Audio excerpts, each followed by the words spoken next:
For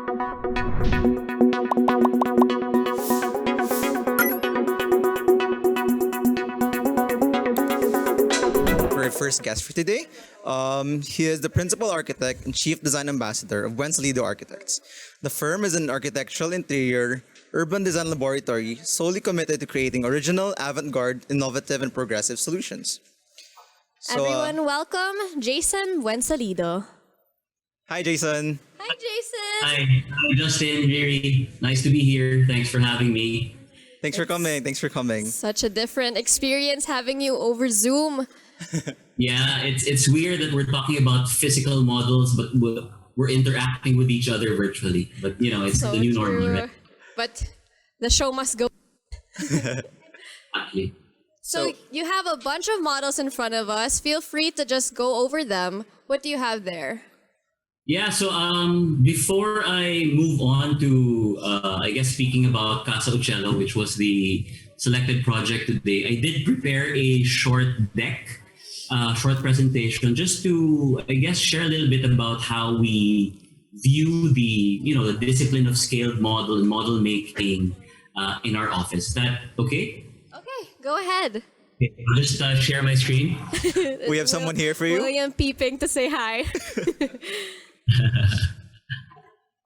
Yeah, so Code of 2020, you can see my screen, right? Yes, we Yes. can.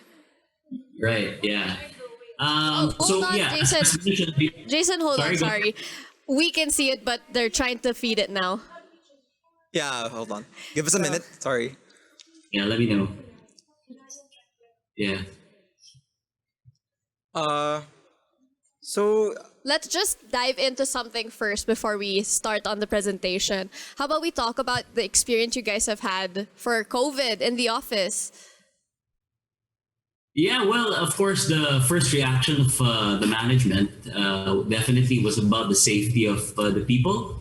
So, even before it was proclaimed lockdown, I mean, the whole Philippines was proclaimed lockdown, we were already speaking amongst ourselves as to how to strategize moving forward.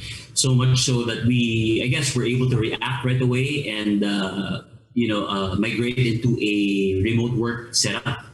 But then after a few months, after dialoguing with our people, we slowly came back to the office. And so we're now back in the office in a more regular fashion, but we're still going into a kind of blended work setup where it's a combination of in-office work and remote work. How about you guys? Yeah, we did try the work from home setup, though honestly, we did it right when we did lockdown. Nagsabay yun. We didn't have it prepared beforehand. And so we did do the work from home, and then eventually we were able to come back in. So Great. far, it's been regular. but it's nice to hear that you guys adjusted pretty well and you guys are doing well right now.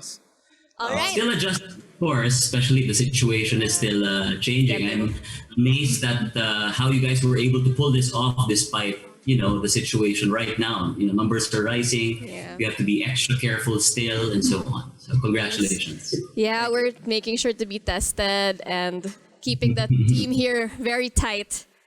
Yeah. All right, Jason, feel free to start sharing your presentation. Right. Yeah. So as mentioned, later, I guess we can have a dialogue about the scaled models in front of me. But feel free to also ask any question about the other scaled models aside from Casa Uccello. But I'd like to share what we do in the office, right? Because we all understand that the traditional use of models and scaled models and study models are sort of to understand the three-dimensionality of designs and to really make sure that we lessen what can be missed in two-dimensional design, right?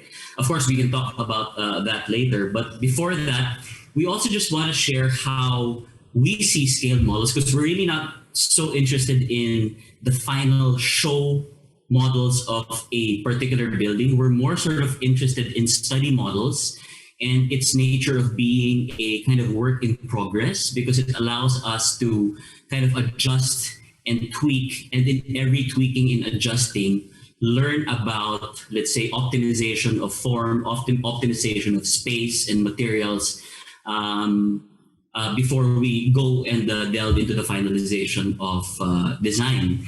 In the office, we're very experimental in nature, so much so that we allow ourselves to try different things and have an open mind, because in every experiment, we learn a thing or two, right, that we can always apply to the design solution that we propose to the projects. We also value very much this idea of cross-pollination, that yes, for example, the discipline of scaled model is typically used as a tool to understand the three-dimensionality of the structure. But then we sometimes allow that tool to infiltrate other disciplines like, say, art. It says that the host has stopped your video. How's my feed though? It's still going. It's still going. They're just fixing the view for Facebook. Right. Yeah. So as mentioned, that's what I wanna share with you guys. That at least for us in the office, we constantly change hats with the way that we use our tools and the way that we analyze problems or the way that we see things, by allowing us to export said tools to different disciplines. So, in this short kind of sharing / presentation, we believe that these three, architecture, model making, mock-ups even, and art, they're all kind of interconnected. And they feed into each other in the practice. Okay. Sorry, just checking if my deck is seen. Is the deck seen, guys? Not yet. It's not showing, Jason. I think it's seen, so... Not yet, not yet. Okay. Oh, can we ask you to try to share it again? Okay, hold on. Share screen again, yeah. As is the technical difficulties of us being No our own tech problem. people. How is it now? Yeah. How are you doing? Okay, Okay. it's all good. All yours. All good? Yeah, don't worry. I was speaking with somebody from your team a while ago that, it's really difficult to mount things like this, especially the tech side. And I was assuring your team member or your teammate that nothing has to be perfect. It's okay. The fact that it is happening is already very commendable. So congratulations again. Thank you so much. Thank you so much. Thank you. Yeah. Anyway, so that idea of architecture, model making, art, I think for us are all interconnected, as you'll see here in these projects that I'll be sharing. So the first sort of avenue that we really got to be obsessed about and explored really intensively was this idea of fluidity. Like, of course, for this project, it's called the Terraces at Dao. It's actually a warehouse and an office complex. It went through the typical process of design, like from 3D modeling, right, to optimization in Rhino. We started with the computer. But then after designing it in the digital space, we still went ahead and tried to sort of convert it into a study model. So this is a very rough study model that we were not really very satisfied with. Perhaps it was a mistake for us in the selection of scale. And so the result was this very low resolution model that you see here in the screen. It's a very old model. I think this was from more than 10 years ago. I'm surprised that I was able to find it still. Wow. So because of that predicament that we didn't feel satisfied with the level of understanding that we had about the project and the curvatures, we then started to explore increasing the scale. Number one, as you see here on the image on the left, so it's a lot bigger than that small scale model that I saw in the previous slide. We also exported it now and experimented by exporting it to the field of art, and in particular it becomes now a sculpture. And in the process of creating these sculptural layers, you then are able to kind of identify the logic of the sequence between curve to curve and layer to layer, and if it would evoke, emotions, or what kind of emotions it would evoke, if at all, right? In this exercise, so we didn't stop in that one piece. We treated that not only as art, but also as a mock-up, but also as a study model, right? It also became an opportunity for us to kind of study the logic of the color gradations that we would ultimately apply here on the structure on the right hand side of the screen, testing out different ranges of colors, how many grades of yellow before it would gradate into an orange, and so on. So we produced maybe 10, 12 structures that led to a show, an intimate art show that we held in a neighborhood coffee shop here in our office in Makati, which happened to actually coincide with the first Babel. And as you know, Babel is also something very similar to Anthology. It's a platform of learning. So we also invite different speakers from different fields. So we learn from each other, right?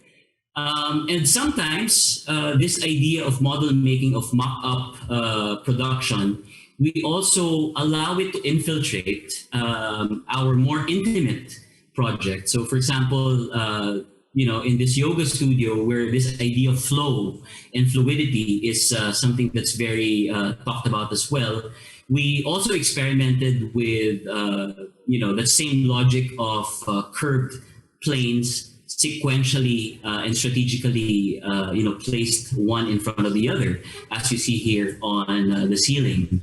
Now, this is a restaurant that we did a few years ago in Makati.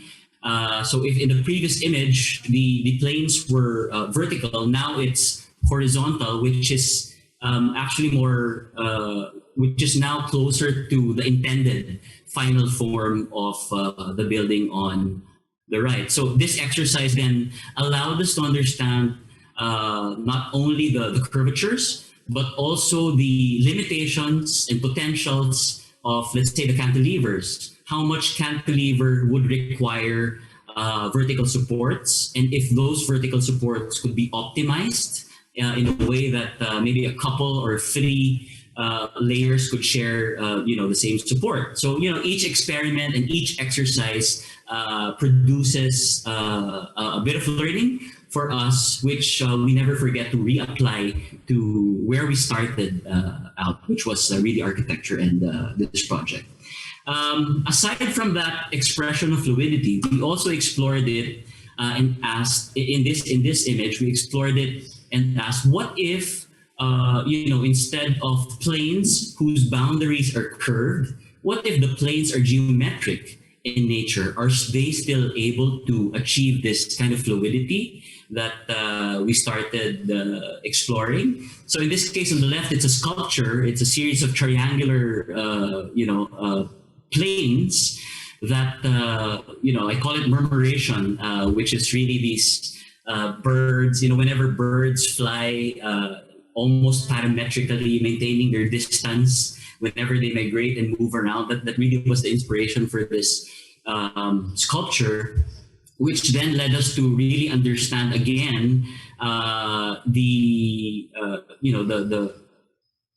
potential of the curve, the potential of the geometry, and how it can still achieve a fluid kind of gesture, as you see here on the right. So the right is actually a 5-door apartment, and the planes that you see there are privacy screens that also function as a sunscreen and a bristle that prevent heat from coming in. And in this process, we then stumbled upon this idea of porosity. So from that idea of fluidity, it starts to now branch out, right, to this idea of porosity. Because if you look at these two images, the one on the left is a very straightforward visual wherein, those planes are very porous. They're very visually porous. So you can imagine the person inside, you can see the views outwards. But here on the right side of the screen, it becomes very opaque.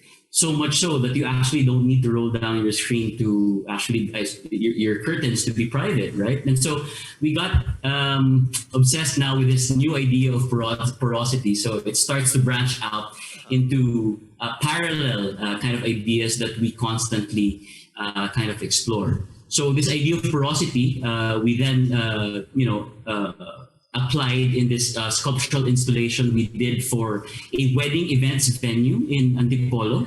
So the image to the left, if you look at it in a very straightforward manner, it's just a series of vertical strips that you can see right through. The one on the right, it seems like they're just a bunch of circles, right? But if you view it obliquely, which is a new discovery for us, it starts to, I don't know if it subtly or clearly forms the shape of a heart, which was now then became an apt kind of installation for the place where it was going to be installed, because it's indeed, it's a place where you indeed, say your vows to each other, you get married. And it was our kind of first experiment on kinetic architecture. So, this piece actually rests on a single point. So if the wind is a little bit strong, you see the whole sculpture moving almost like a heartbeat. So it was a fun discovery. It was not intended, but then when we discovered that it was actually swaying, we then just reinforced it to make sure that it wouldn't tip over, but then still allowed it to sway. So that's, I guess, an example of being open-minded, so much so that if there's a discovery in the experiment, you build on that discovery. And so this was it became eventually very famous for prenuptial sessions. In this case, of course, the sculptures on the left, the couples in the middle, and the right, if I'm not mistaken, is a sculpture by Red Shuson, who is also a joining us speaker. tomorrow. Yes. Right. And speaking of porosity, we went back to the starting point, right, and said, hey, what if these sequential planes are not planes, and what if we convert the boundaries of the geometry into tubes? So in that same project, the wedding venue in Antipolo, the owner wanted to create a sculptural staircase, which would also be an opportunity for prenuptial shots. And so starting as a staircase or starting as a railing, we then changed our lens, changed our mental model, and saw it as a sculpture, applying that idea of porosity, and then re-imported it back to the functionality of a railing, creating something like this, which is fluid, sequential, rhythmic, and I think it's still very porous as well. And the last idea that I wanted to share with you guys today is another branch that we're exploring, is this idea of fields. In a typical space, we are surrounded with rigid kind of surfaces, the walls, the ceilings, and so on. And we said, what if these otherwise rigid surfaces that surround us, that shape us, could be converted into fields, in a practical manner, obviously. So in this office lobby, we experimented with a series of tubes in a similar diameter, but are cut in different kind of lengths and angles that collectively attain a gesture that is billowing, that is, very, I guess, very fabric or very fluid-like. Similar to this condo, so it's a condominium for an expat, comes here he's a Filipino who is an expat in Hong Kong, and so this is his kind of weekend condo in the Philippines. We experimented again with this idea of fields. But now instead of one layer, a series of strips in one direction, we now combine two directions to create this kind of mesh or kind of cocoon, right? That not only achieves an engulfing, unique kind of experience, but it really consolidates the visual experience of the different rooms, from the living room to the bedroom, and so on. And this is the just some detail shots. This is the What material is actual that? mock-up of that. That's actually plywood. Wow. So I was listening in on Kathy's presentation a while ago. They had to draw each and every fin. So we do the same for our projects. But for this one, we did the drawing of each and every curvature, both ways. Wow. So it's kind of, very difficult, but Yeah. worth it in the end. So, another iteration of this idea of fields, we then experimented in this waxing salon. We experimented with simply repeating the same element, so exactly the same asterisk or snowflake, whatever you want to call it, applied on a curving strip. So we asked ourselves, will it be able to achieve this a billowing field, on top of the users to create a unique experience? The images on the right started out as mock-ups, and then we eventually converted them into wall pieces, like what you see here on the left. And in each iteration, as similar to the previously shared projects, we changed the curves so that, again, we learn the limitations of the distancing, for example, from each element to see if within this said distance, it will still achieve a collective curving gesture. I'm not sure if I think this is the last project, but this was one of our first explorations regarding this idea of fields. No, this is a small restaurant, only about 25 square meters, but now it's really a series of strips that seem to really undulate in a very organic kind of manner. Story behind this is really not very different from the story of how Frank Lloyd Wright presented the falling water. Are you familiar with that? Yes. So, when Kaufman, the client, was on the way to his office, that was the only time he started sketching this idea of falling water, right? I'm not sure what level of truth there is to that statement, but that has become the legend, right? But behind this particular restaurant, the owner was actually on the way to the office as well. We did have some studies in the computer, but when we took a last look, we weren't that confident about the strength of the concept and the design. So we took a piece of paper on the left, scored it, and then manipulated each and every strip. And we were able to get the client on board, with a working study model from a piece of paper. I mean, this is not the actual paper that we use, because it's probably somewhere recycled already, right? So we just had to make this up before today's presentation, just to communicate that idea, which eventually led to a show that I had in collaboration with Vinyl on Vinyl, this very experimental art gallery in Makati as well. As you can see, it's a kind of a culmination of the experiments that we had both in architecture, in mock-ups, in scaled modelings, now expressed as art. And that yellow piece that you see on the right side was actually acquired by a client of ours that was in the middle of building his house.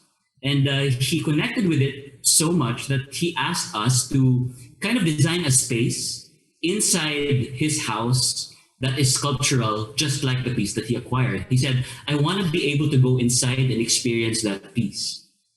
And so we created this dining room. It's the only sculptural piece or sculptural space in the house. The rest are kind of modernist. But, because we did that sculpture, when we started designing the space for the client, the learnings that we had from all of those exercises previously informed, our detailing, our distancing, our curvatures in this final space. Yeah, so I guess what I want to share is that, though, of course, we all know the traditional functions and purposes of model making and scaled models and mock-ups, but that doesn't mean that we should stop there. I'd like to encourage, especially the students out there, to understand its traditional definitions, master it to a point, even. But then don't be afraid to experiment by, let's say, allowing different fields to replace, the functionality or the purpose of that tool. So in this instance, it's model making, right? And the traditionalities of how to view scale models and how to use it. So, have an open mind when you have an idea, when you have a particular value, keep at it, because if you believe in something, I don't think you will have the perfect formula in one go.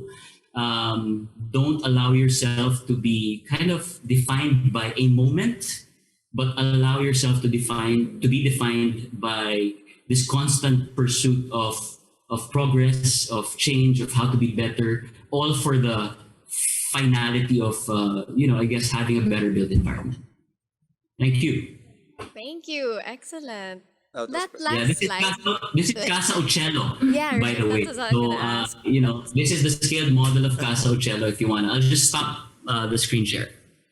I was just gonna ask. That looks like the Casa Ocello dining hall, right?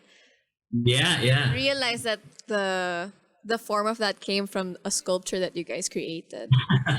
I think it's interesting how the very purpose of your models right now, I mean, in your office, I'm assuming, is that it's always a study, and it's always like Always. finding these thoughts, right?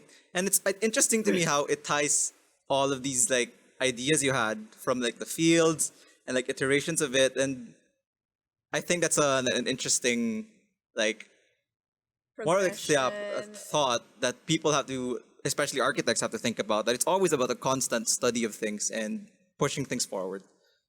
Yeah, yeah. We never see or practice as a series of moments. It's always, an organic kind of conglomeration of avenues and branches that intersect and intertwine, all informing each other. So we may be working on a particular project, but we always try to recall previous projects, previous models, previous sculptures, previous interiors that we've worked on that may or may not inform whatever is in the drawing board. So being able to connect all of those and even recall all of those is very important. I agree. I agree. We see it in your practice as well. So we don't have a lot of time left, and before we end, we would like to get our group photo. That's true. Again, it's gonna be a screenshot from here. Okay, are you ready? 3, 2, 1. Okay, thank you for joining us, Jason. My pleasure. Thanks for having me. Congratulations, guys. Thank you. Thank you. We'll see you next year, hopefully in person. And with the longer and more intricate. Bye.